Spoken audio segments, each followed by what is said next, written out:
Kære børn, jeg er agent 015, og jeg befinder mig lige nu på Bisserup-lejren, fordi jeg har fået det her vigtige brev fra dronningen. Vi har fundet Dr. Q.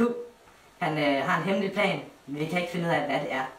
Han har set det her område, han render rundt og laver mærkelige og mystiske ting, men jeg har brug for jeres hjælp for at finde ud af, hvad hans plan er, og for at stoppe ham. Så jeg har brug for, at I kommer og hjælper mig den 13. til den 15. marts.